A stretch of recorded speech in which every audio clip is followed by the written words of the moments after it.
क्या प्रकाश द्विवेदी की क्लास लगाएंगे योगी आदित्यनाथ? प्रकाश द्विवेदी को मिला लखनऊ का बुलावा। आरोपियों की शिकायत करने वाले पुलिसकर्मी ने आखिर क्यों वापस ली शिकायत? विवाद के बाद आखिर कहां गायब हैं नरैनी एसडीएम अमित शुक्ला?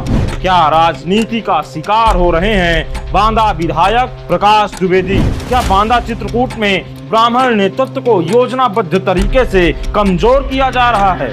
क्या पूर्व सांसद भैरव प्रसाद मिश्रा और पूर्व मंत्री चंद्रिका प्रसाद उपाध्याय की तरह अब प्रकाश द्विवेदी को भी साइडलाइन करने की स्क्रिप्ट लिखी जा रही है?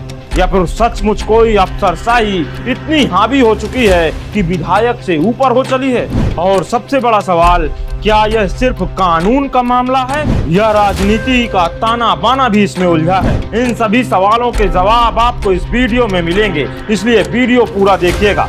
नमस्ते, मेरा नाम अंकित त्रिपाठी है।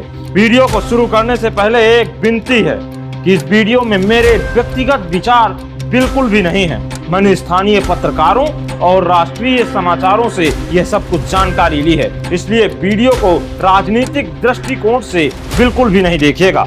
उत्तर प्रदेश के बांदा में जो कुछ हुआ वह सिर्फ थप्पड़ नहीं था, वह एक सिस्टम के चेहरे पर पड़ा हुआ करारा तमाचा था। और अब इसी मामले को लेकर मुख्यमंत्री योगी आदित्यनाथ ने खुद विधायक प्रकाश द्विवेदी को लखनऊ में तलब किया है। अमर उजाला की खबर के मुताबिक विधायक प्रकाश द्विवेदी इसी हफ्ते लखनऊ पहुंचकर इस मामले में अपनी सफाई देंगे। इन सब के बीच एक हैरान करने वाली बात यह है कि एसडीएम अमित शुक्ला विवाद के बाद से कहीं चले गए हैं। सोशल मीडिया और लोगों के बीच यह दावा किया जा रहा है कि एसडीएम साहब का तबादला कर दिया गया है, लेकिन असली हकीकत कुछ और है। दरअसल एसडीएम साहब 2 दिनों की प्रशासनिक ट्रेनिंग के लिए गए हैं। इस थप्पड़ कांड की जानकारी मिलने के बाद लखनऊ से बुधवार को मामले को साधने के लिए प्रभारी मंत्री नंद गोपाल नंदी को बांदा भेजा गया।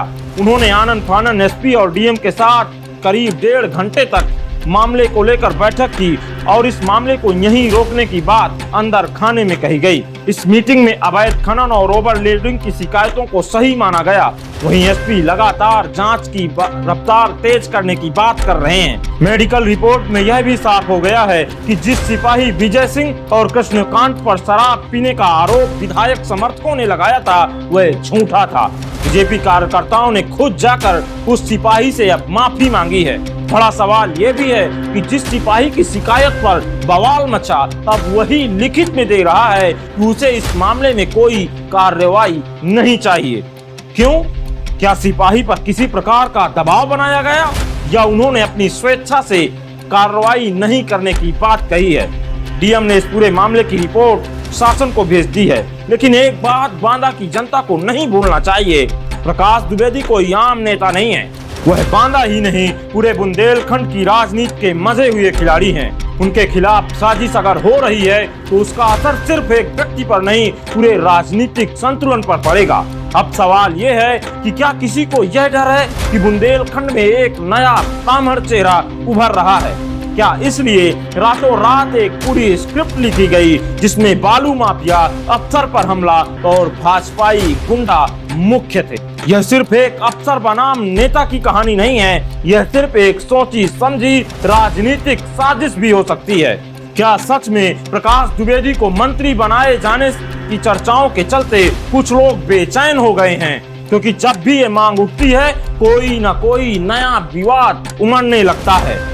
क्या ये वही स्क्रिप्ट है जो पहले भैरव प्रसाद मिश्रा, चंद्रिका प्रसाद उपाध्याय और नरैनी के पूर्व विधायक पुरुषोत्तम द्विवेदी के खिलाफ रची गई थी? जनता को यह जानना जरूरी है कि यह सिर्फ एक तथाकथित थप्पड़ नहीं था, बल्कि सत्ता की बुनियाद को हिलाने की एक साजिश भी हो सकती है।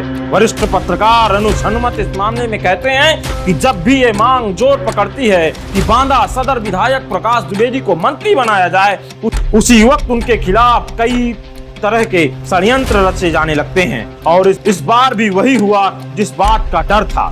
एक फेक नैरेटिव तैयार किया गया कि विधायक जी ने एसडीएम के साथ मारपीट की, जबकि विधायक में उनका नाम, जबकि एफआईआर में उनका नाम तक नहीं था।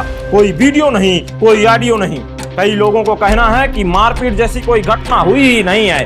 यह सिर्फ बांदा का भाजपाई खूंटा कमजोर करने की कुछ लोगों के द्वारा साजिश रची जा रही है, क्योंकि बुंदेलखंड में एक ही मजबूत ब्राह्मण पिलर बचा है। उस पिलर का नाम है प्रकाश द्विवेदी। खैर, आप इस मामले में क्या सोचते हैं, हमें कमेंट करके जरूर बताइएगा।